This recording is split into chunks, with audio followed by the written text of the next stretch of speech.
담당자가 중요하죠. 보험 쪽에도 전문가들이 따로 있습니다. 진단서를 발급받게 하신 다음에 다시 재청구해가지고 진단비가 200만 원 들어간 사례라 200만 원을 추가적으로 보상받게 된 사례가 있습니다. 수정하고 보완해서 가입을 시켜드린 분이 이제 계시는데요. 1억 7,500만 원을 받은 사례가 있습니다. 1억 5천을 더. 그렇죠.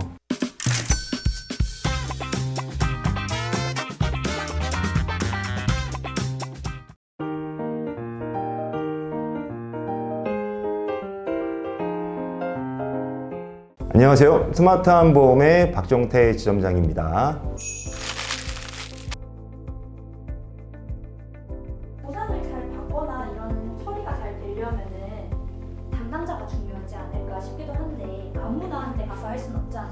담당자가 중요하죠. 보통 이제 전문가라고 하잖아요. 의사 같은 경우에도 다 같은 의사가 아니고 산과, 내과 이런 식으로 좀 전문화되어 있는 것처럼 보험 쪽에도 전문가들이 따로 있습니다. 그래서 태아보험 같은 경우에는 태아보험 아니면 어린이보험 전문가한테 문의하는 게 가장 좋은 방법입니다. 실제로 이제 제 고객 사례인데요. 보통 자녀분이 커나가다 보면 영유아 때는 병원을 많이 다닐 수밖에 없거든요. 근데 애들 같은 경우에는 중이염 때문에 병원에 굉장히 자주 갑니다. 중이염이 또 심해지면 수술까지 가는 경우가 있는데 보통 일반적으로 한쪽만 수술을 받고 끝내는 경우가 일반적이에요. 근데 양쪽 다 중이염이 심해서 수술을 하는 경우가 있습니다. 보험금 청구를 하게 되면 서류들이 굉장히 좀 많이 필요한 경우가 있거든요. 근데 중이염 때문에 병원에 갔다 와서 수술을 한 경우에 일반적으로 보험금 청구를 하게 되면 보험회사에서 그거를 확인을 하고 보험금을 지급을 하게 되는데 그쪽 보험금 심사하는 쪽에서도 사람이 하는 일이다 보니까 제대로 체크가 안 돼서 보통 일반적으로 나가는 대로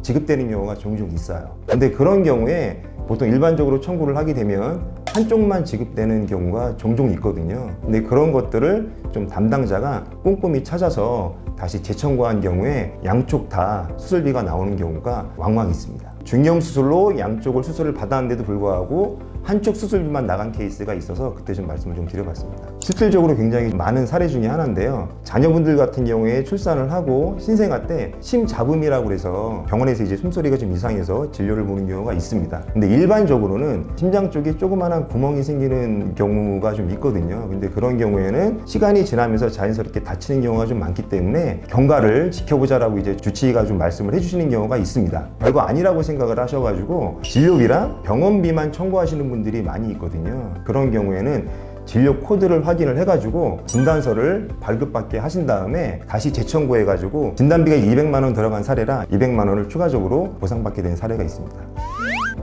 적은 돈은 네, 그렇죠. 예, 담당자가 어떤 담당자이냐에 따라서 달라지는 경우가 좀 있죠. 예전에 태아보험을 가입을 하신 분이 있었는데요. 태아보험을 전문적으로 하신 분이 아니었었나 봐요. 그래서 한번 어떤 식으로 보장이 되어 있는지 궁금하다라고 해서 이제 의뢰를 하신 분이 계십니다. 그분들 내용을 보니까 보장 내용이 좀 약하게 들어가 있어가지고 수정하고 보완해서 가입을 시켜드린 분이 이제 계시는데요. 그분 같은 경우에 이제 자녀분이 출산을 해서 신장암 진단을 좀 받으셨어요. 그래서 기존 거를 계속 가져가셨다라고 그러면 2천만 원 진단비가 다였을 거였었는데 이렇게 다시 지금 보완 수정하셔가지고 1억 7,500만 원을 받은 사례가 있습니다. 1억 5천을 더. 그렇죠. 근데 이게 남자애들 뿐만이 아니고 어렸을 때는 여자애들 같은 경우도 이제 많이 다치는데요. 넘어져서 다치거나 자전거를 타다가 넘어져서 이제 다치는 경우가 종종 있어요. 근데 보통 일반적으로 찢어지면은 봉합수술을 하잖아요. 근데 그런 경우에도 상해 수술비라는 곳에서 지급이 되는 경우가 있는데 그걸 모르고 청구를 하셨다가 그냥 진료비만 보험금 청구를 받은 사례가 있습니다. 그런 것들을 다시 한번 좀 확인을 해가지고 수술비를 다시 한번 재청구해서 받게 된 사례도 있죠.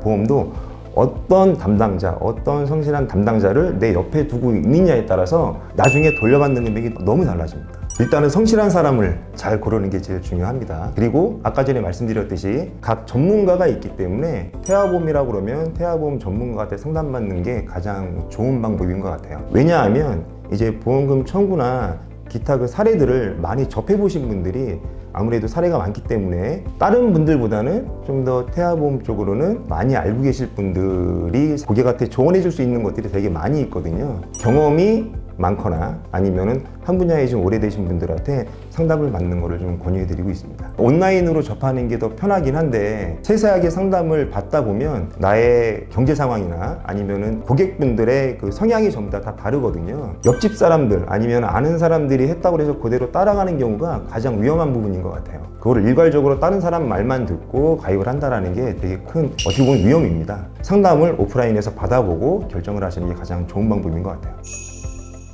예, 저희 그 스마트한 보험의 그 스마트 지점은요, 이제 태아보험, 어린이보험을 전문적으로 하는 분들만 모여있는 곳입니다. 굉장히 좀 믿을 수 있는 곳이고요. 또 굉장히 또 성실함으로 똘똘 뭉치신 분들이 또 일을 하고 계시기 때문에 고객 입장에서 싸워줄 수 있는 분들이 굉장히 좀 많이 상주하고 있습니다. 그래서 믿고 문의 주시면 가까운 곳에서 상담 드릴 수 있도록 도와드리도록 하겠습니다. 예, 지금까지 스마트한 보험의 박정태 지점장이었습니다. 감사합니다.